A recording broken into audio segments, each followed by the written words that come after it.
Hello friends, हम पढ़ रहे हैं राजस्थान का किसान आंदोलन। राजस्थान के किसान आंदोलन में हम इससे पूर्व बिजोलिया किसान आंदोलन पढ़ चुके हैं और बेगू किसान आंदोलन पढ़ चुके हैं। आज हम पढ़ेंगे शेखावाटी किसान आंदोलन।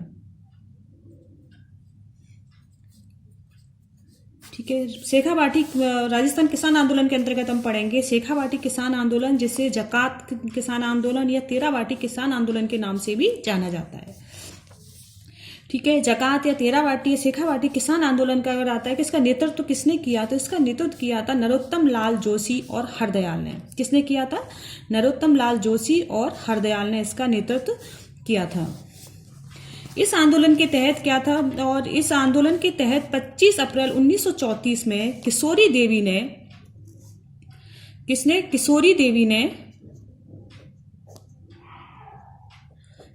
देवी ने कटराथल गांव सीकर में 10,000 महिलाओं का नेतृत्व किया था। ये आज जरूर आप याद रखना, वो कौन सा आंदोलन है जिसमें एक महिला ने 10,000 महिलाओं का नेतृत्व किया था। वो कौन थी? किशोरी देवी थी। किशोरी देवी का संबंध कौन से आंदोलन से है? इसका संबंध शेखावाटी आंदोलन से है। ठीक है, इसमें से 2-3 लाइनें बहुत मोस्ट हैं। पहला तो ये आ जाता है कि इसका नेतृत्व किसने किया था? नरोत्तम लाल जोशी और हरदयाल ने किया था। वह कौन सा आंदोलन है जिसका नेतृत्व एक महिला ने किया था? उसका नाम क्या था? वो थी किशोरी देवी।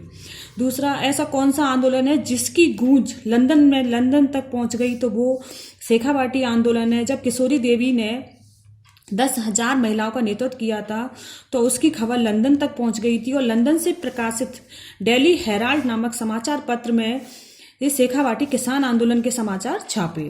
ठीक है, कहाँ तक कौन सा आंदोलन है जिसकी गूंज लंदन तक पहुंची? वो है शेखावाटी किसान आंदोलन। और कौन सा समाचार पत्र था? वो था डेली हेराल्ड। अब हम पढ़ते हैं, और राजस्थान जाट समाज की स्थापना कहाँ हुई थी? 1931 में हुई थी। कहाँ हुई थी? राजस्थान जाट समाज की स्थापना 1931 में हुई थी। इसी से संबंधित एक पॉइंट है कि गोविंद दास हनुमानपुरा दुल्लड़, जो कि स्वतंत्रता सेनानी थे, वो भी शेखावाटी किसान आंदोलन के नेता थे। कभी पूछ लेते हैं कि गोविंद दास हनुमाना का संबंध कौन से आंदोलन से है? ये क्वेश्चन भी पूछ लेते हैं। तो इसका संबंध किससे है? ये शेखावाटी किसान आंदोलन से है, और ये एक स्वतंत्रता सेनानी नेता थे। ठीक है फ्रेंड्स, और इसमें यह भी आ जाता है कि राजस्थान जाट समाज की स्थापना कब हुई थी? तो कब हुई थी? 1931 में हुई थी। जो हो गया हमारा शेखावाटी किसान आंदोलन। शेखावाटी किसान आंदोलन के बारे में 3 पॉइंट बहुत ज्यादा मोस्ट है। नंबर 1, इसका नेतृत्व किसने किया था? नरोत्तम लाल जोशी और हरदयाल ने। और 10,000 महिलाओं का नेतृत्व किसने किया था? किशोरी देवी ने किया था। कब किया था? 25 अप्रैल 1934 में किया था। कौन सी जगह से किया था? कटराथल सीकर से किया था। वह कौन सा आंदोलन था जिसकी गूंज जयपुर तक पहुंच गई? वो था शेखावाटी आंदोलन। ये हो गया शेखावाटी आंदोलन। अब हम पढ़ते हैं भरतपुर किसान आंदोलन। इसके बारे में ज्यादा नहीं है। भरतपुर किसान आंदोलन के बारे में बस इतना ही है कि यह आंदोलन 1931 ईस्वी में हुआ था, और इसका नेतृत्व भौजी लंबरदार ने किया था। किसने किया था? भौजी लंबरदार ने किया था। फ्रेंड्स, जितने भी छोटे बड़े जो आंदोलन है वो सब उन सबकी चर्चा हम इस वीडियो में करेंगे। तीसरा है बरण बूंदी किसान आंदोलन। जो ये बरण है, ये बूंदी के अंतर्गत जगह थी। और बरण बूंदी आंदोलन कब हुआ था? ये 1922 ईस्वी में हुआ था। कब हुआ था? 1922 में। किसने किया, और इसका नेतृत्व किसने किया था? भंवर लाल स्वर्णकार ने इसका नेतृत्व किया था। किसने किया था? भंवर लाल स्वर्णकार ने। अब जानते हैं मारवाड़ तौल आंदोलन। मारवाड़ तौल आंदोलन, इसका नेतृत्व किसने किया? इसका नेतृत्व किया था चांदमल सुराणा और जय नारायण व्यास। ठीक है, किसने किया था? चांदमल सुराणा और जय नारायण व्यास। कब किया था? 1920 से 21 ईस्वी में किया था। ठीक है, मारवाड़ तौल आंदोलन कब हुआ था? 1920 से 21 ईस्वी में हुआ था। नेतृत्व किसने किया? चांदमल सुराणा और जय नारायण व्यास ने इसका नेतृत्व किया था। और ये आंदोलन क्यों हुआ था? ये आंदोलन के 2 मुख्य रीजन थे। पहला था मादा पशुओं का निष्कासन, दूसरा था तौल के विरुद्ध। तौल के विरुद्ध में क्या होता है फ्रेंड्स, कि इसमें जो एक शेर था वो 100 तौल का था। एक शेर कितना तौल का था? 100 तौल का था। किसानों ने इसका विरोध किया था। तो किसानों की मांग थी कि जो एक सेर है वो 100 तौल का ना होकर 80 तौल का किया जाए, और उनकी मांग को बाद में मान लिया गया। तो उस एक सेर का फिर कितने तौल का हो जाता है? 80 तौल का।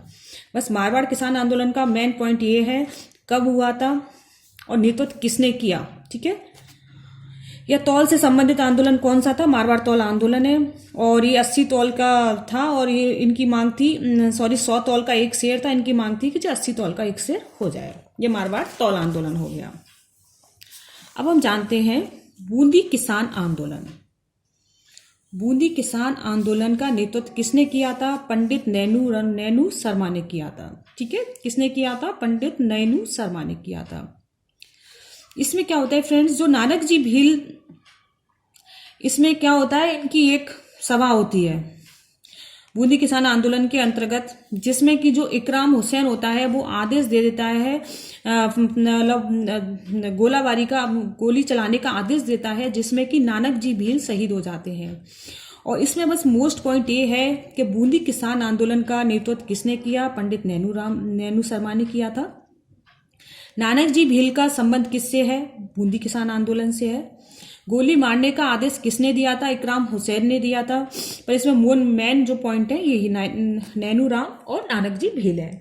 अब मैं कहने को तो इसमें एक बहुत लंबी पूरी इसकी हिस्ट्री बना सकती हूँ, लेकिन मैंने इसमें मेन वही पॉइंट लिए हैं जिससे ना तो आपका समय बर्बाद हो, बस आपको जो उसका मेन सार है वो पॉइंट आपके सामने आ जाए, जिससे आपका समय भी खराब ना हो। तो इसमें मेन पॉइंट यही है, नेतृत्व किसने किया? नानक जी भील पर गोली का आदेश किसने दिया था? इकराम हुसैन ने दिया था। इसमें माणिक लाल वर्मा ने नानक जी भील की स्मृति में एक अर्जी नामक लोकगीत गाया था। ठीक है, ये क्वेश्चन आ जाता है कि अर्जी नामक लोकगीत किसका है? माणिक लाल वर्मा का है। किसकी स्मृति में गाया था उन्होंने? नानक जी भील की स्मृति में गाया था। और वो क्यों गाया था? जिससे कि क्रांतिकारियों में जागृति पैदा की जा सके।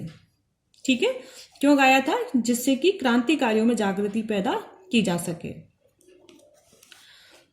ये हो गया हमारा बूंदी किसान आंदोलन। बूंदी किसान आंदोलन के मेन पॉइंट आपके सामने क्लियर हो गए।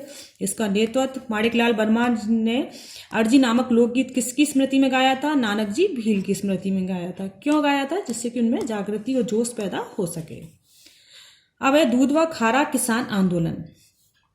ये दूध व खारा किसान आंदोलन कहाँ हुआ था? इसके बारे में बस यही है, चुरू में हुआ था।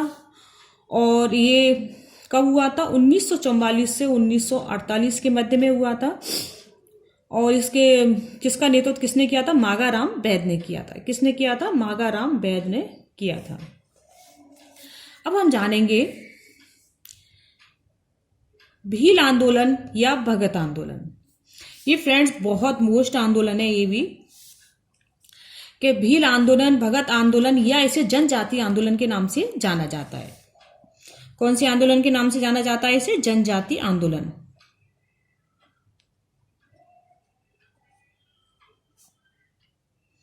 जनजाति आंदोलन। अब यह कि भील आंदोलन या भगत आंदोलन के संस्थापक कौन थे? तो देखिए, इसके संस्थापक थे गोविंद गिरी। कौन थे इनके संस्थापक? गोविंद गिरी थे। और गोविंद गिरी के बारे में देखिए, गोविंद गिरी ने सम सभा की स्थापना की थी। गोविंद गिरी से जुड़े जितने भी मोस्ट पॉइंट हैं तो उनके बारे में मैं साथ के साथ बताती जाऊंगी। और सम सभा का तो इसमें मेन एक स्टैंड वो रहा है, मुख्य भूमिका रही है। भील आंदोलन का संस्थापक किसने के? संस्थापक कौन है? गोविंद गिरी है। गोविंद गिरी ने सम सभा की स्थापना 1883 ईस्वी में की थी। कब की थी? 1883 में की थी। तो इनका जन्म की बात करें तो इनका जन्म 1858 ईस्वी में बांसिया डूंगरपुर में हुआ था। गोविंद गिरी का जन्म कहाँ हुआ था? इनका जन्म कब हुआ? तो 1858 ईस्वी में। कहाँ हुआ? बांसिया डूंगरपुर में हुआ था। कहाँ हुआ था? बांसिया डूंगरपुर में हुआ था। इनका जन्म तो डूंगरपुर में हुआ था, लेकिन इन्होंने अपनी कर्मस्थली किसे बनाई थी? मानगढ़ धाम बांसवाड़ा को बनाई थी। ठीक है, जन्म इनका डूंगरपुर में होता है, लेकिन इन्होंने अपनी कर्मस्थली किसे बनाई है? मानगढ़ धाम बांसवाड़ा को बनाई है। जबकि मानगढ़ी जो पहाड़ी है वो कहाँ है? गुजरात में। ठीक है, मानगढ़ धाम बांसवाड़ा में और मानगढ़ी पहाड़ी कहाँ है? गुजरात में। जो ये फ्रेंड्स मानगढ़ धाम है, यहाँ प्रतिवर्ष अश्विन पूर्णमासी को या रास पूर्णमासी को मेला लगता है। कब लगता है? प्रतिवर्ष अश्विन की जो पूर्णमासी, जिसे रास पूर्णमासी के नाम से भी जाना जाता है, उसमें मेला लगता है। कहाँ लगता है? मानगढ़ धाम बांसवाड़ा में। जो ये गोविंद गिरी थे, ये संत सभा का प्रथम अधिवेशन कहाँ हुआ था? 1903 में इसका प्रथम अधिवेशन हुआ था और इसकी अध्यक्षता किसने की थी? गोविंद गिरी ने की थी। ठीक है, कब हुआ था पहला अधिवेशन इनका? कब हुआ था? 1903 में हुआ था। कब हुआ था? 1903 में हुआ था। गोविंद गिरी ने भील और गरासियों को शराब छोड़ने व बच्चों को पढ़ाने पर जोर दिया था। किस पे जोर दिया था इन्होंने? भील और गरासियों को शराब छोड़ने और बच्चों को पढ़ाने पर जोर दिया था। फ्रेंड्स, क्या होता है? 1908 ईस्वी में संत सभा का आयोजन मानगढ़ धाम में किया गया था। कब किया था इसका संत सभा का आयोजन? 1908 में किया गया था। कहाँ किया था? मानगढ़ धाम में किया गया था। किसने किया था? गोविंद गिरी की अध्यक्षता में किया गया था। किसकी अध्यक्षता में किया गया था? गोविंद गिरी की अध्यक्षता में किया गया था। उस समय क्या होता है, जो ब्रिटिश सरकार थी उसने वहां पर आकर अंधाधुंध गोली चलाना प्रारंभ कर दिया। उसने गोलियां चलाई जिससे कि 1500 भील मारे गए। 1500 भील मारे गए उसमें। यह राजस्थान का दूसरा जलियांवाला हत्याकांड कहा गया है, क्योंकि पहला हत्याकांड किसे कहा गया है? राजस्थान का नीमू चाड़ा आंदोलन को कहा गया है। ठीक है, तो इसे राजस्थान का दूसरा जलियांवाला बाग हत्याकांड कहा गया, हत्याकांड के नाम से जाना जाता है। उसके बाद में क्या होता है, जो ब्रिटिश सरकार के जो सैनिक थे उन्होंने गोविंद गिरी को गिरफ्तार कर लिया और उनको फांसी की सजा सुना दी। लेकिन किसानों, जब भीलों ने इसका विरोध किया तो उन्होंने इनकी सजा फांसी से कम करके, फांसी से हटाकर इसे 20 वर्ष में कर दिया गया और फिर भीलों के प्रयास से इसे बाद में 10 वर्ष की सजा में परिवर्तित कर दिया गया था। यहाँ के बाद जो गोविंद गिरी थे वो कंबोई गुजरात में चले गए और कंबोई गुजरात में ही उन्होंने अपना अंतिम समय व्यतीत किया और वहीं उनकी मृत्यु हो जाती है। कहाँ होती है? कंबोई गुजरात में। इसलिए भील आंदोलन एग्जाम की दृष्टि से बहुत मोस्ट है। इसका एक एक चीज याद रखना कि गोविंद गिरी संत सभा की स्थापना किसने की थी? गोविंद गिरी ने की थी। कब की थी? 1883 में की थी। जन्म इनका कहाँ होता है? बांसिया डूंगरपुर में होता है, लेकिन इन्होंने अपनी कर्मस्थली कहाँ बनाई? मानगढ़ धाम बांसवाड़ा को बनाई। पहला अधिवेशन कहाँ होता है? 1903 में होता है। कब होता है? 1903 में होता है। और इसकी अध्यक्षता कौन कर रहे थे? गोविंद गुरु ने की थी पहले की भी। 1908 में संत सभा का आयोजन कहाँ किया गया था? मानगढ़ धाम में। कब किया था? 1908 में किया गया था गोविंद गिरी की अध्यक्षता में, जिसमें कि जो ब्रिटिश सरकार है उसने आकर अंधाधुंध गोलियां चलाई जिससे 1500 भील मारे गए। इसे राजस्थान का दूसरा जलियांवाला हत्याकांड के नाम से जाना जाता है। और फिर इसमें आकर जो ब्रिटिश सैनिक थे उन्होंने गोविंद गिरी को गिरफ्तार कर लिया और उन्हें फांसी की सजा सुना दी। लेकिन बाद में भीलों के प्रयास से उनकी सजा 20 और 20 से फिर 10 वर्ष में परिवर्तित कर दी गई। अंतिम समय उनका कंबोई गुजरात में व्यतीत होता है, वहीं उनकी मृत्यु होती है। अगर आपको मेरी वीडियो पसंद आई हो फ्रेंड्स तो प्लीज इसे लाइक कीजिए और मेरे चैनल को सब्सक्राइब जरूर कीजिए। धन्यवाद फ्रेंड्स।